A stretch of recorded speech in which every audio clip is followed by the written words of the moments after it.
Here's the key: be a student, not a follower. Be a student, not a follower. Somebody says, I read this book, should I follow? And the answer is no. Read at least 2 books and make up your own mind. Right? Don't be a follower, be a student. Be independent. Take advice, but not orders. Only give yourself orders. Make sure what you finally do is the product of your own conclusion.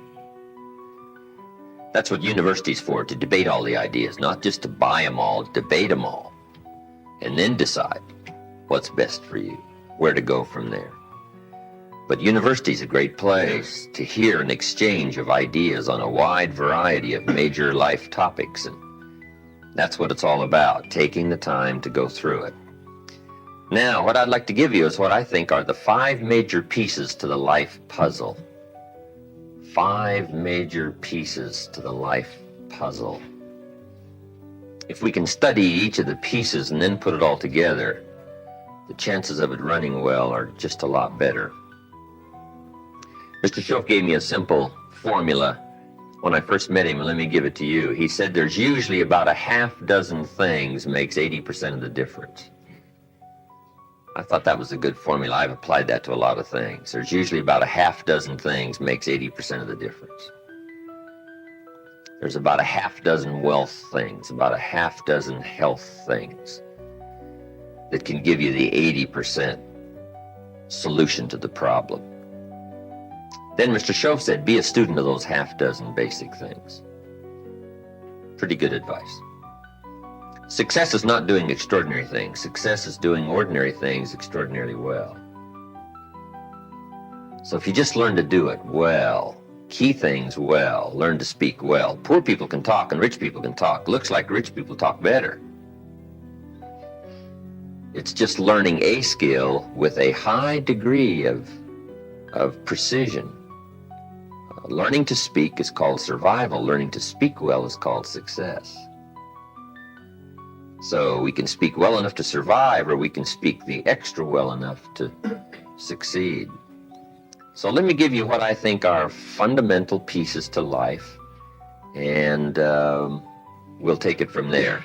Here's the first one. Philosophy.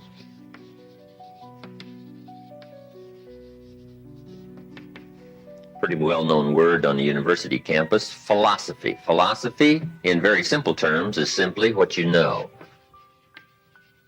And what you know greatly affects how your life works out. We might also add, what you don't know greatly affects how your life works out. The idea you miss could be the missing number in trying to put the numbers in the lock. So, what you don't know will hurt you. To correct an old cliche. And to correct another one, ignorance is not bliss. But it's important to know. It's important to get the information. Now, we do something very important with what we know. We weigh it. That's another good word. We weigh. In our leadership series, we teach aspiring entrepreneurs, weigh everything before you do it. Before you buy it, before you try it, make sure you weigh it.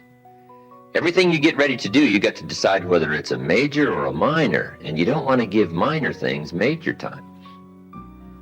You don't want to give something insignificant significant amounts of your energy. So we simply use the phrase, weigh before you pay. Sophisticated people learn to weigh everything. And what we all need is a good set of mental scales to weigh everything. What if you got information and your mental scales were off and insignificant things to you were significant? Wouldn't that be a major handicap the rest of your life? When you weighed something, important things weighed unimportant, we would call that a great handicap. So it's very important to weigh everything properly, and that's the reason for sermons and songs and lyrics and lectures and seminars and conversations and professors and teachers. It's one of the reasons why we converse with each other, and we debate and we think about and we ponder and we perceive and we weigh and we try to find out where the values are. Because you don't want to proceed and give big chunks of your life to something that's insignificant. Okay, so we get information, we weigh it, then we come to conclusions. These are just some key words, conclusions about values. Big question in forming your life, where are the values? What is important? What should weigh heavy on my mind and I should give it significant time and significant energy and significant money? Okay. So all of this stuff, this is our thinking process. Shelf said to me, poor thinking habits keeps most people poor. Not poor working habits. Most people work hard, but they don't think hard. They don't use their mind to really try to perceive where the values are so that they don't waste any time. It's easy to spend big chunks of your life on insignificant things, unless you can weigh it better. Our mind. So all of this stuff is called major. It's one of the major pieces of the life puzzle. What you think about, knowledge, how you weigh it, the conclusions you come to, the values you've perceived, thinking. If you really want to help somebody change their life, you have to start changing their mind, change their philosophy, change how they think. Somebody says, well, just motivation, that'll do. And the answer is no, motivation won't do it. If a guy's an idiot and you motivate him, you got a motivated idiot. Right? Say, no, that's not what it takes. Now, it's very easy to make errors in judgment. Errors in judgment. I'm now teaching people, even after they're out of school, university, college, they should read at least 1 or 2 books a week. It's easy when you get out of school, right, and get a job to just sort of let that all slide, not keep up the learning process. But if you don't keep up the learning process, a lot of values become fuzzy if you don't keep trying to perceive what's important, what's not important, and then start spending major effort on minor things. So we have to keep learning. What if a guy spent his book money on donuts? Right? We would call him greatly deprived mentally. In 10 years, the guy's bought 2 tons of donuts and only 2 books, right? Mostly with pictures, right? And he wonders why his life isn't working well. Reason. After he got out of school, he didn't keep up the flow of ideas that can help to refine your business and help to refine your decisions and help you come to better conclusions. You've got to keep up the learning curve, even after you're out of school, to make sure that you're not making errors in judgment.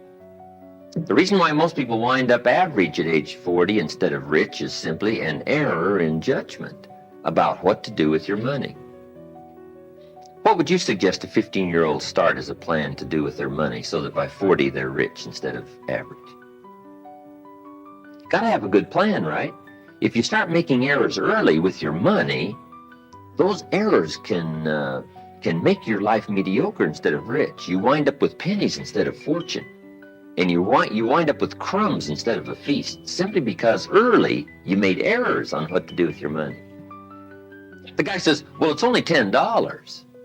So what does it matter what I do with it? And the answer is, that's when it really matters, is when you don't have much. The guy says, oh, if I had a fortune, I'd really take good care of it, but I've only got a paycheck, so I don't know where it goes. We call those great errors in judgment. It's so important to make sure you've got a good plan when the amounts are small. But it's easy to make errors. It's easy not to know. It's easy to miscalculate. And if you miscalculate, some things keep adding and adding and adding. I got a good phrase for you. Life is accumulative. Good phrase to know. Life is accumulative. Our errors either accumulate into what we don't get, or our wise decisions accumulate into what we do get. Now, the key is to correct the errors as early as possible. Fortunately, Mr. Schoaf caught me at age 25, started asking me major questions. At age 25, he said, Mr. Owen, how long have you been working? And I said, I've been working 6 years. I started working when I was 19. Right, full-time job. He said, well, 6 years, how much money have you saved and invested in the last 6 years? I said, not any. He said, who sold you on that plan? Wow, 6 years is enough time now to check and see if you've got a good financial philosophy. And the time to catch the errors is early. So Mr. Shelf started asking me those tough questions at age 25. How about your money? How about your resources? How about your investments? And you say, well, I've got plenty of time to worry about that, to be concerned about that later. And the answer is probably not. Now's the time to fix it. Wherever you hear the good information, that's the time to start fixing it. So we're teaching kids now a good wealth philosophy. Starting at age 50, 15 will make you wealthy by age 40, 45 at the latest if you're a little slow. Start doing wise things with your resources. When would you suggest people should do wise things with their resources? Answer, as soon as they get the better information. Now, you can't do what you don't know, but the key is to keep learning so that good ideas keep occurring to you. Now you can do more wise things. Okay? But philosophy is where it all begins, what you know. Now, to know wise things, you simply have to study, as you're doing. Keep up the reading, keep up the conversations, keep up the listening to lectures, keep going through the information, keep stashing it away, taking the notes, right? There's no better way to adjust your philosophy than to have a continual flow of ideas. But that's the first piece of the life puzzle, philosophy. Now, here's number 2. Philosophy determines attitude. Attitude is simply how you feel. First, what you know sets the sail of your life. Now, how you feel starts taking you there. Attitude. Now, there's all kinds of ways to feel, right? You can feel good or you can feel bad.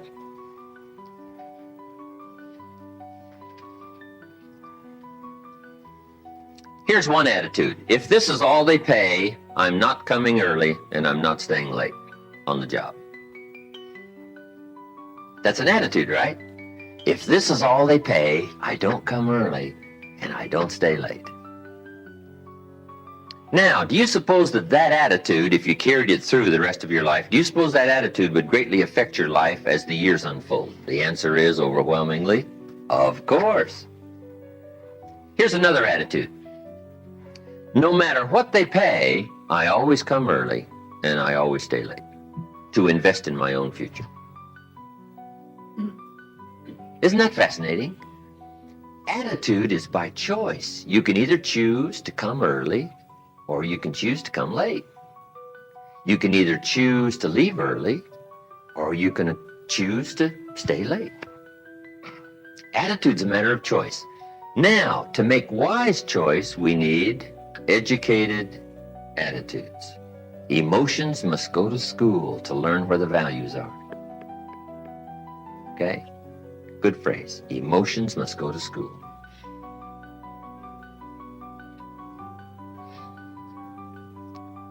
When kids are young, right?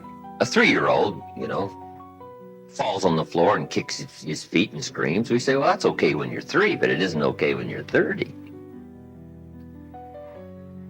Right? As a little kid, right, you can retaliate and punch somebody out, but when you're 23, we say, no, you got to learn now to take that emotion and send it to school and find out where the values are. It's okay to feel strong, but you've got to learn to restrain yourself in a society if you want life to go well for you. So attitudes now become a matter of educated choice. Educated choice. But how we feel is going to greatly determine how our life works out. Now, it's how you feel about a variety of things. Let me give you that list. Number 1, it's how you feel about the past. Now, when you're young, you haven't got that much past to feel about, but I'm sure you've had some ups and downs. You've had some wins and losses. right? You wouldn't have arrived here if you hadn't have done fairly well. And I'm sure everybody has also arrived here with some already pretty tough things you've had to face and decisions you've had to make. Who knows what a variety of stories there are here. I'm sure if we knew some of the stories, we'd, shut mine down, listen to yours. There's probably some fascinating stories here already, some things you've been through. So part of our attitude is based on how we feel about the past. Some people are still carrying the burdens of the past. They're affected by some difficulties, some losses, whatever. They're carrying it around like a burden.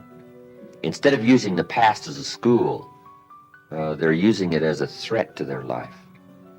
So part of it is solving the attitude about the past, how you feel about it. Number 2, it's how you feel about the future. Facing the future, very important, key part of our life.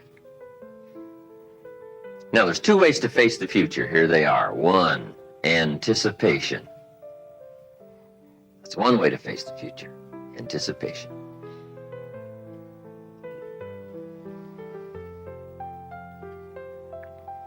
Here's the other way, apprehension.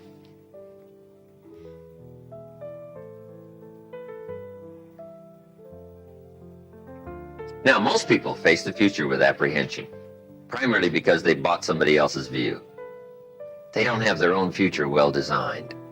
So in the absence of having your own future well designed, you have a tendency to be persuaded to buy somebody else's future. Here's what's going to happen. Here's what's going to happen. Boy, it's easy to let your days be clouded by all of that. So some days, somewhere along the line, you've got to start settling for sure how you feel about the future. And how you feel about it greatly determines what you do. If you don't feel good about the future by having goals set, you take what we call uncertain steps. It's difficult to be confident about the day if you don't have your future well designed. So here's one of the keys to do about your future. Set goals, write them down, design the future. Where do you want to go? What do you want to do? What do you want to be? What do you want to see? What do you want to have? What do you want to share? Even if it all changes 12 months from now, the key is to start making a list now. The cities you want to visit, the people you'd like to meet, your health goals, your investment goals, all that stuff. Start writing it, putting it in a journal somewhere. And let it all change as time unfolds. Something that you think is very important right now, 2 years from now, you'll say, that was kind of foolish. How come I thought that was so important, right? Because you'll grow beyond that. But right now, it's important to get as clear a picture as you can of the future. Set your dreams, set your goals. Because it's important. How the day goes is greatly determined by your confidence about the future. Now, here's another attitude. It's how you feel about each other. It's how you feel about society and the community and the country. It's very important. It's not that difficult to be a cynic. And cynicism greatly influences how your life works out. But it's also important to understand that if you want to do well, it takes all of us to help each of us. Good phrase. It takes all of us to help each of us do well. You can't succeed by yourself.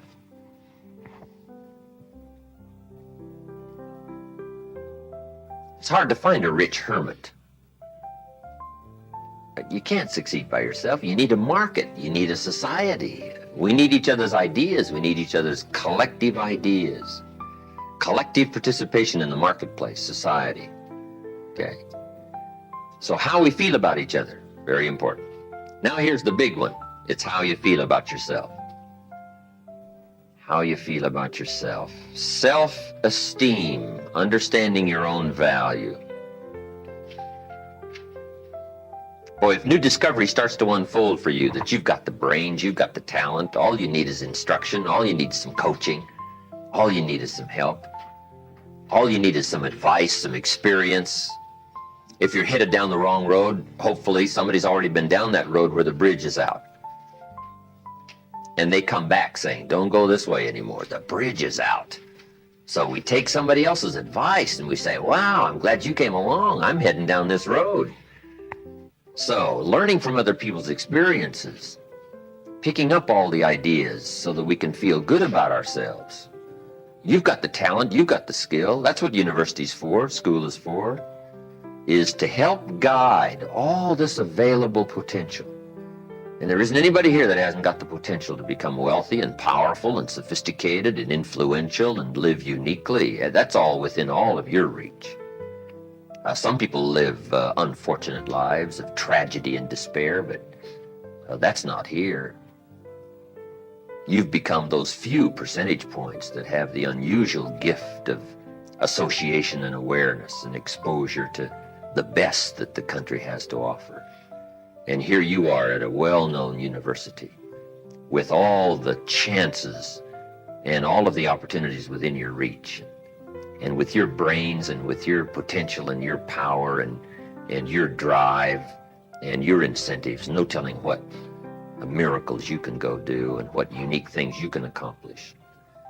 You'll look back on these days saying, those were good days that exposed me to ideas and philosophies and people and gave me chances and opportunities to become somebody unique. But everybody here's got the potential, but you've got to feel that. You've got to think well about yourself. Now, self-esteem primarily comes from engaging in the disciplines that lead to value. Self-esteem comes from engaging in the disciplines that lead to value. We don't lack potential, but to bring value from potential, we need the disciplines. Now, one of the major things that makes us not feel good about ourselves is not engaging in the disciplines. If you keep letting yourself off the hook, or just ho-humming it and letting it all slide, then you don't feel good about yourself. Best is the and philosophy, right? To feel good about yourself, do your best. Gather all you can during the summer. We call that the and philosophy. Ants don't settle for half. They go for all. All you possibly can. Do the best you can. It's the greatest lift of self-esteem is doing the best you can. Okay, so attitude plays such an important part in the 5 pieces of the life puzzle. Now, what's next? Number 3. First is philosophy. Second is attitude. Philosophy and attitude determines activity. Activity is what you do. Key phrase, success is a doing. You actually now have to do it. It seems as though God has designed that the major part of the value of our life is left to our own mental genius. You've got to decide what you want to become. Then you simply have to go do it, engaging in the disciplines. Now, the activity part is so important. How hard should you work when you get ready to labor? When you get ready to try to be successful in the marketplace? How many days should you spend? How hard should you work? Well, let me give you an Old Testament phrase to consider. It says, 6 days activity, 1 day rest. Now that's called a philosophy on activity. Right? What should be the ratio of rest to activity? Old Testament suggests 6:1. Now, I know that goes back a long ways. Some people said, no, 6:1's old-fashioned. 5:2 is better. Well, you got to take a look at 5:2 and see if it's okay. You don't just want to buy somebody's philosophy without seeing if it leads to fortune, and if it leads to unique things, wonderful, it's probably good. But you have to check out if 5:2 is okay. Would 4:3 be better? I don't know. You got to check everything. I do know this, good phrase, don't rest too long. And the reason you can't rest too long is because we live in a push-shove world.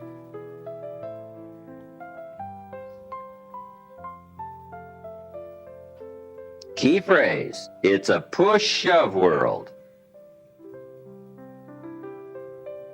We live in a in a world of conflict. And the conflict, at the higher levels, it's called the conflict between good and evil. That's one way to describe it. It's the conflict between health and sickness. Health is simply conquering the territory and defending it against the encroachment of illness.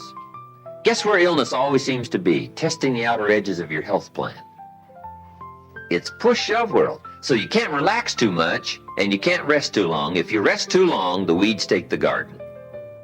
And if you don't think so, we call you naive. I got a good point for you. Make rest a necessity, not an objective. The objective of life is not to rest. The objective of life is to accomplish, to growth, full accomplishment, test the outer limits of your abilities. That's what life is all about. See what all you can do. That's what life is all about. See what you can do with the seasons and the soil and the seed. See what you can do with your brain. See what you can do with your talent and your gifts and your skills. That's what life's all about. See what you can do. Now, we need rest, but you must make rest a necessity, not an objective. If you make it an objective, you start falling into what we call the average syndrome, right? People who live mediocre lives are always looking forward to getting off. Successful people are always looking forward to getting on. Successful people don't want off. They want on. They want to get on with the job. They rest only enough to gather strength. So consider that in your argument, in your debate on how hard should you work. Let me give you another Bible philosophy. My parents made sure I was a pretty good scholar by the time I was 18. And I'm an amateur on the Bible. But here's another good philosophy. Whatever your hands currently find to do, do it with all your might. Whatever you're doing, do it with all your might. We call that philosophy on activity. How hard should you work? As hard as you can in the time allotted to labor. In leadership, management, lectures we teach, when you work, work. When you play, play. Don't play at work. And don't work at play. Right? Make best use of your time. When you're working, pour it on. And when you're playing, have a good time. But don't play at work. Okay? So, activity, very important piece in this whole life puzzle in working. So, you've got to test how hard you can work. Part of it is physical, your own physical limitation. Some people can take 14 hours, no problem. Some people 10 stretches pretty much their physical limitation. So everybody has to sort of decide how hard you can work, how much time you can put in. When you come to university, right, you got to sort of find out how much workload you can handle, how many classes can you go through, how much can you unravel, how many study hours do you need, how much effort have you got, when are you going to run out of gas, right, and you need to replenish the supply. So we all have to study our own activity habits. But let me give you what I think is the best philosophy. It is simply do the best you can. In activity, we call it doing your best. That's all we ask. Simply, your best.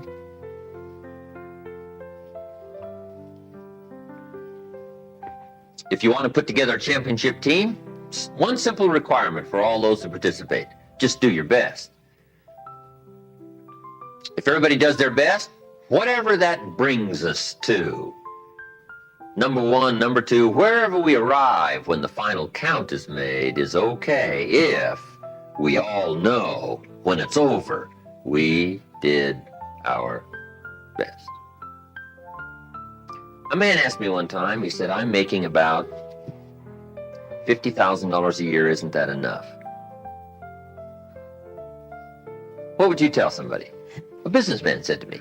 He said, my kids aren't starving, and he said, I got my bills paid, and he said, we're doing pretty good, and I'm making about $50,000 a year. Isn't that enough?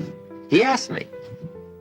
What do you suppose I told him? I said, yes, it's enough if it's the best you can do. We don't call an amount enough. We call your best enough. I said, if you're capable of making $500,000 a year and you make $50,000 a year, we call you loser.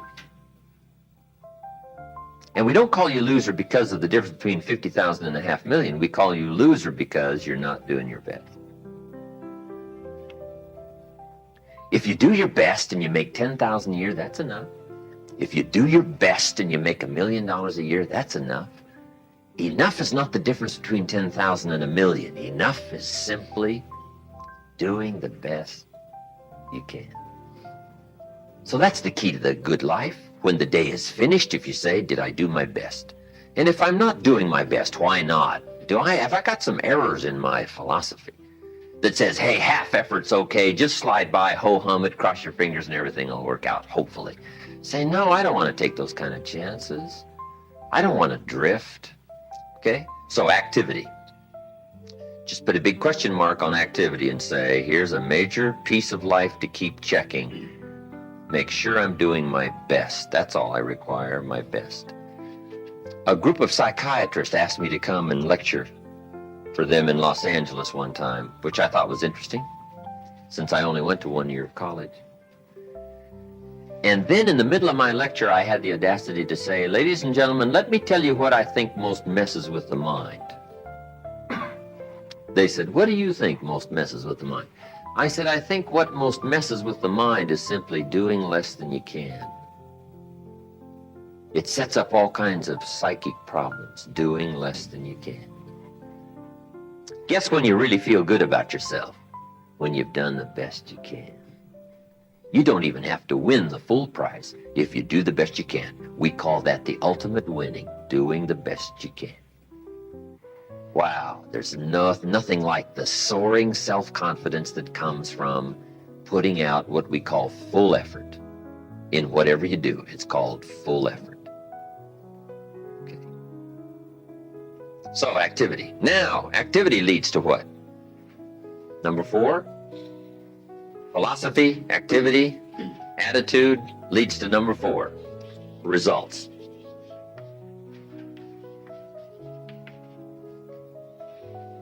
And that's what life is all about, putting the first 3 together. Good philosophy, attitude, high activity to get the ultimate called results. I got a good phrase for you. Results is the name of the game. Productivity.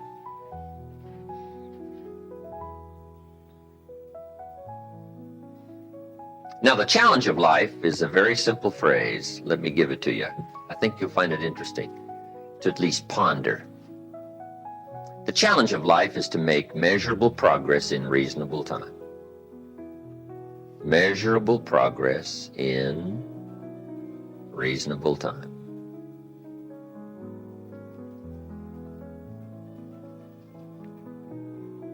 First, we don't want to be unreasonable with time. If you and I agree to do something, 5 minutes later I'm asking you, how are you doing? You say, I haven't left the building yet.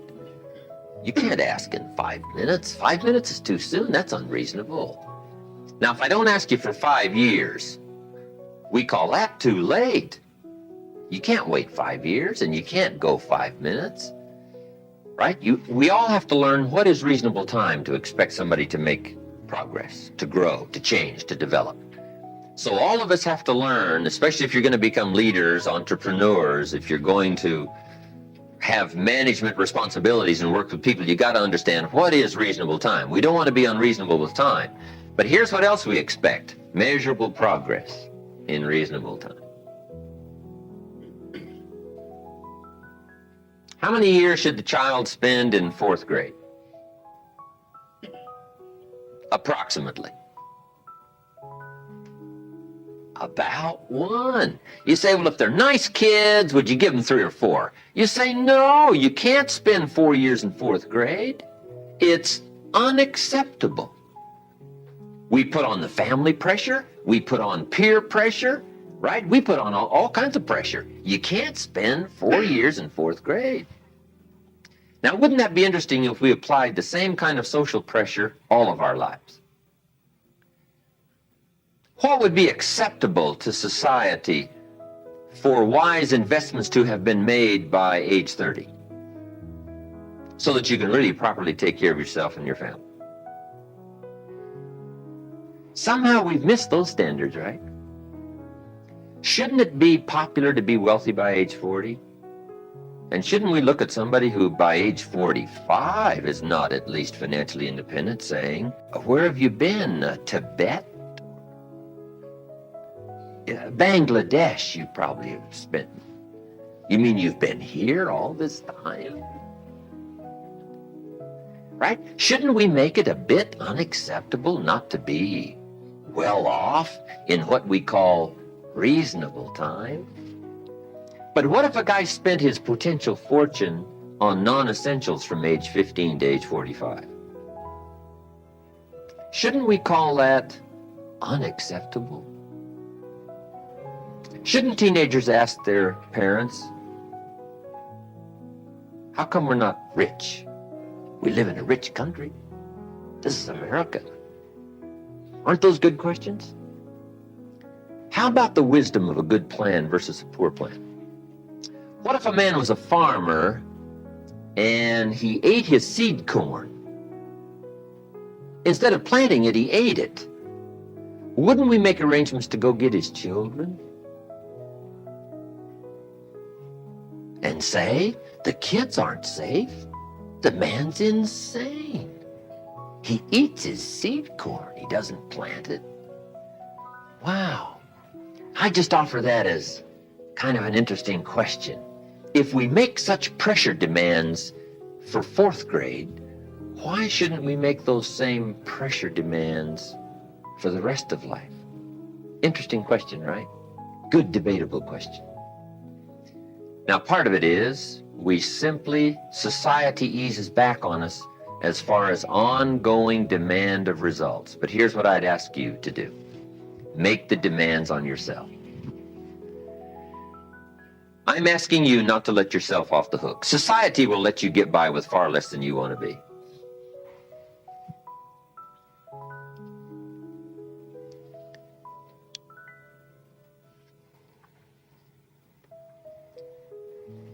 When you get out of university, how many books will the community demand that you read every month? Approximately. About none. So if you're going to do the extra reading, guess what? You got to develop that philosophy and put that pressure on yourself. But what I'm asking you to do is take a good look at results. Now, another reason why we look at results at age 25, results at age 30 on a wide variety of things, health and wealth and culture and sophistication and lifestyle and uniqueness. We keep checking all those results. Here's why. To see if there's any errors in activity. Guess how easy it is to make errors in activity? It's easy. We teach in our leadership series, don't mistake movement for achievement.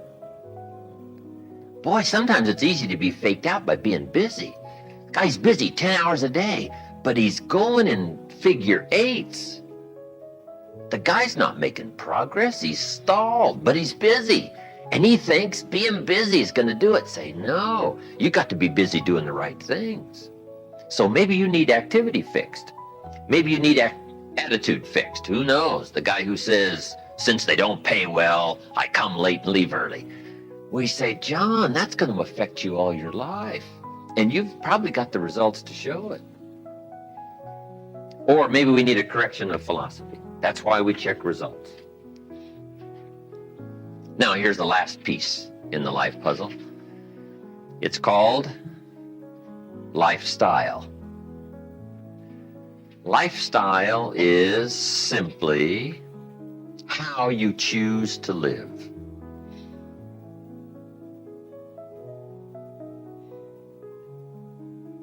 We call lifestyle the genius of living well.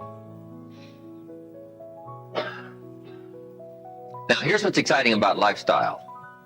As a subject of one of the major pieces of the life puzzle. All of us can choose, especially in this country, all of us can choose how we wish to live. Guess what you can get from your money? Joy or animosity? However you wish to live. A father takes a $10 bill and wads it up and throws it at his son and says, if you need the darn stuff that bad, take it. We call it money without style.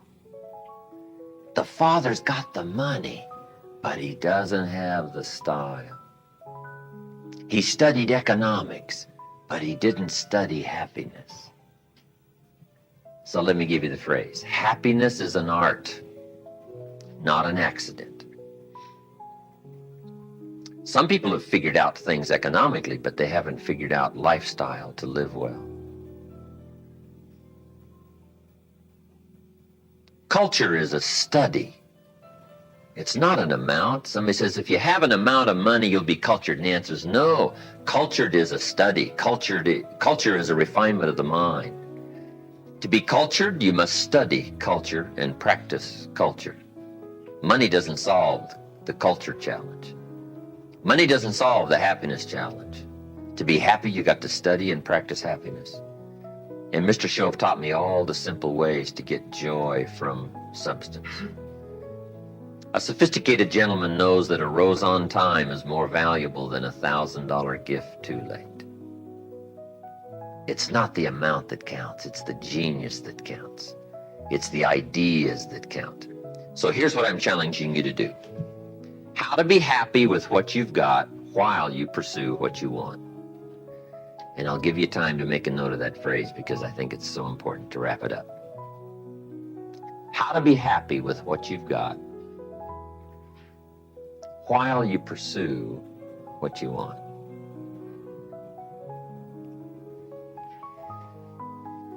So I would challenge you in the last piece of the life puzzle, find ways to live uniquely.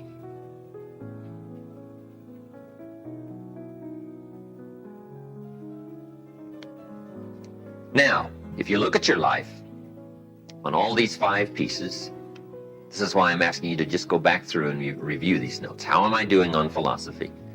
Are there some things I don't know? Am I making some errors in judgment that's going to bring me to no good end, right? 3 years from now, 5 years from now. Key phrase, 10 years from now, you will arrive. The question is, where? Good question, where? And the follow-up is, now's the time to fix the next 10 years. Now's the time to fix the next 10 years.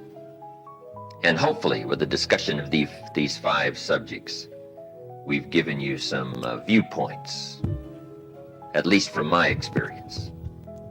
And hopefully I've done a little coaching here today, and you can take these subjects and debate them and talk about them and think about them, and they'll help you with life in the future.